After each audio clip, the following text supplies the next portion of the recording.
xukuumadda federaalka Soomaaliya ayaa maanta ku dhawaaqday barnaamijka wacyigelinta la dagaalanka musuqmaasuqa Soomaaliya. Wasiirka warfaafinta Mustafa Sheekh Cali Dhuxulow oo guddi loo xil saaray arrintaasi hogaamin doona ayaa yiri musuqmaasuqu waa nuucyo badan yahay waxaana kamid ah laaluush la qaato, dhaqaalaha dalka oo la lunsado, shaqada oo la siiyo saaxiibka iyo waliba qaraabada, sharciga oo is-hortaag lagu sameeyo, isagoona xusay in arrintaasi ay tahay mid dalka dib u dhigtay.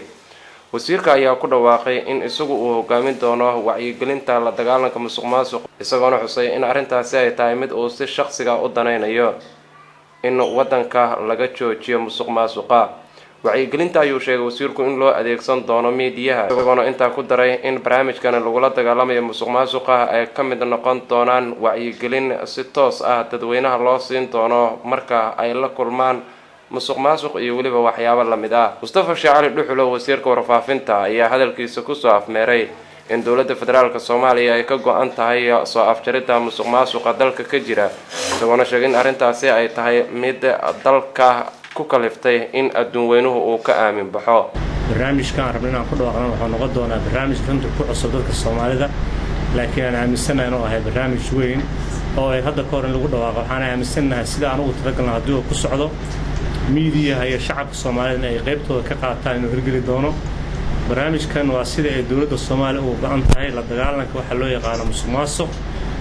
arrintaas oo noqota runtii arrin dowladda Soomaaliya mar walba lagu eedeeyo dowladda nagu horreeyay ku meel gaarka ah mid hadda jirtaba. barnaamijkaas waxaa loo xil saaray wasiirka warfaafinta oo dhinaca wacyigelinta oo hogaamiyo, annagoo la kaashan doono institutionska ama hay'adaha kale sida hantidhawrka iyo wasaaradaha kale oo shaqada ku leh arrintaa. waxaana aaminsanahay in kasta ay tahay arrin cusub in wax badan laga qaban karo. dhaqaalaha keliyana marka musuqmaasuq laga hadlaa waxyaabo fara badan laga hadlaa jira, contractska kamida, lacagaha kamida, xataa habka shaqooyinka loo gudbiyaa kamida. waxaan aaminsanahay dowladda Soomaaliya talaabooyinka maanta ay qaadayso haddii aad gacan ugu siisiin inaan wax badan soo kordhin doonto haddii Ilaahay yiraahdo. barnaamijkan kan ugu weyn waxaa waaye haddii aad aragtiin badana madaxda Soomaaliya waa la soo eedeeyaa qofku markuu ka dego madaxtinimadana 3 bil 4 bil 5 bil kadib waxaa arkaysaa qofkii wax gooni u haystaysan jirin.